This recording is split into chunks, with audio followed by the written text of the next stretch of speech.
Today I want to share something else that has been part of uh, having a happy marriage, a happy, you know, living together, is the fact that everyone, or at least the two of us, have distinct roles, complementary roles in the couple and now in the family. And the first issue I want to explain is the one of my husband. What was the role of my husband? My husband was a bit older than me, and that proved to be an invaluable advantage because he knew better. Secondly, because he had a difficult childhood, he was quite mature. And the first thing I noticed is that he picked the fact that I was very, very shy. And that was a big hindrance in my life.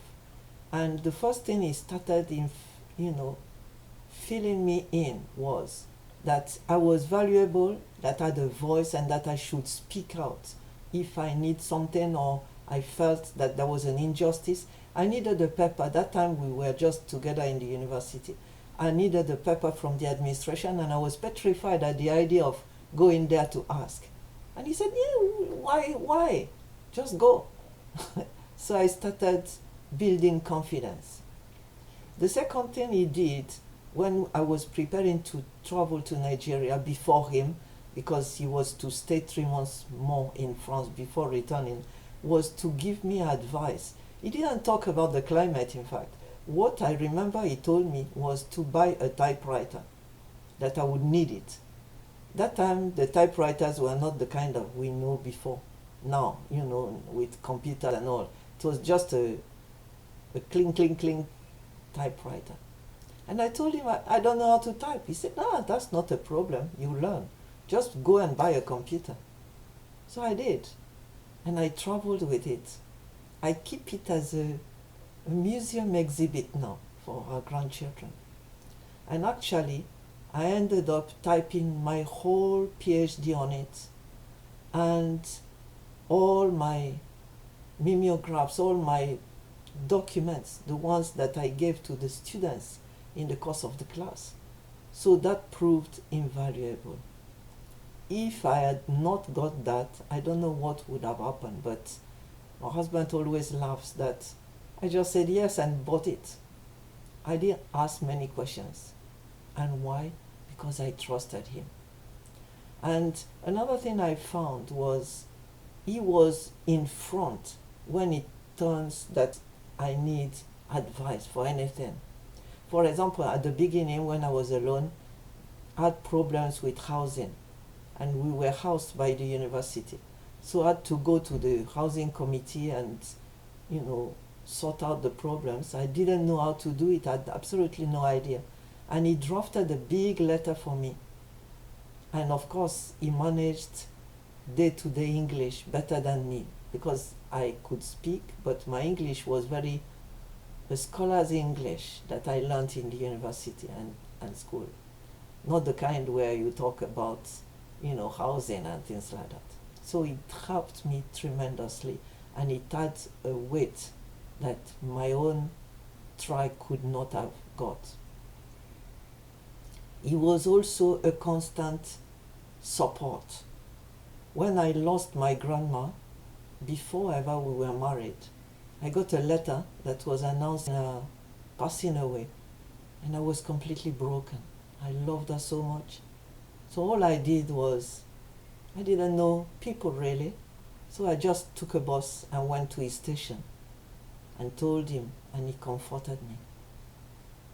And throughout the time we were married there and now here, when we pass through difficulties, and there are many, he is always there to comfort me, saying everything is going to be okay, don't worry, and we pray together. And that's another thing. That one is not only him, it's something that has sustained our marriage. We have been praying together every day. When we were in Nigeria, we had a big family because we were fostering children, and they were many. we had between 10 and 20 people in the household. So we all prayed together as a family, morning and evening.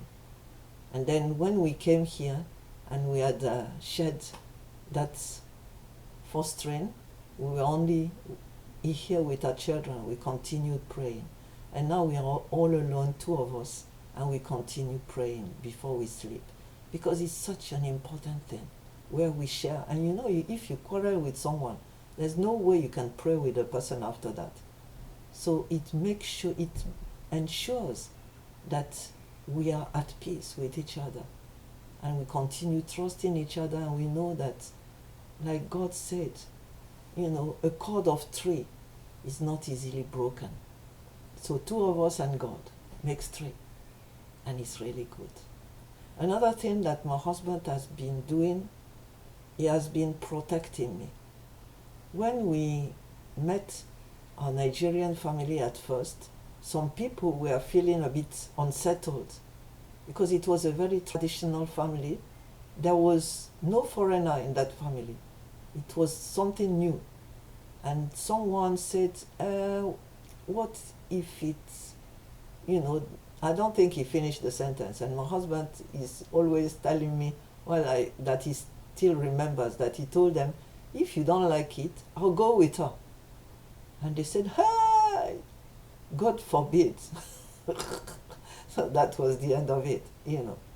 And when things went bad at a point, and somebody decided to be our enemy, he protected me.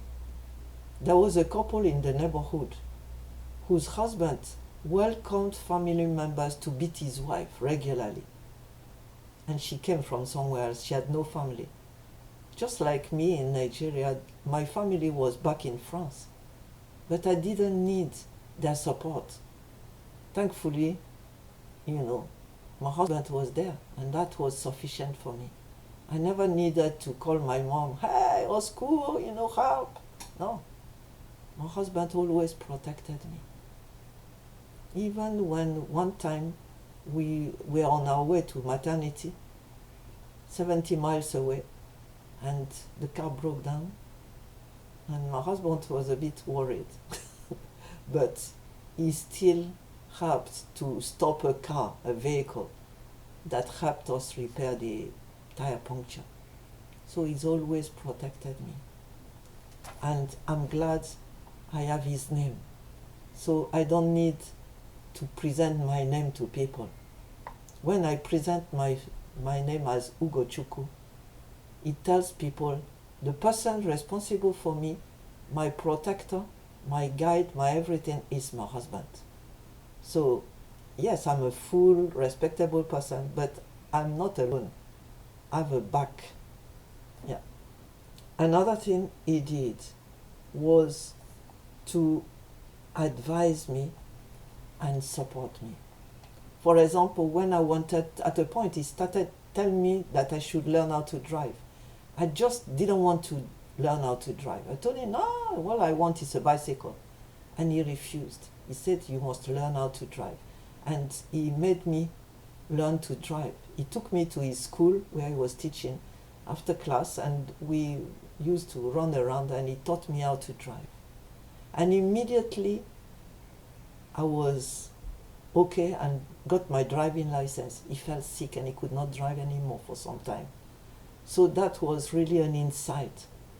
I didn't know it would happen, and I found out that he had a vision onto the future. Many a time we laugh about it because he's always talking about tomorrow and say, well, we are still today. But that made it that we did well.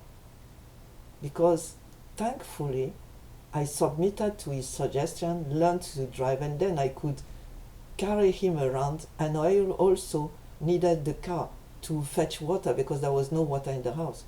So I put all the buckets, you know, and bins at the back in the boot.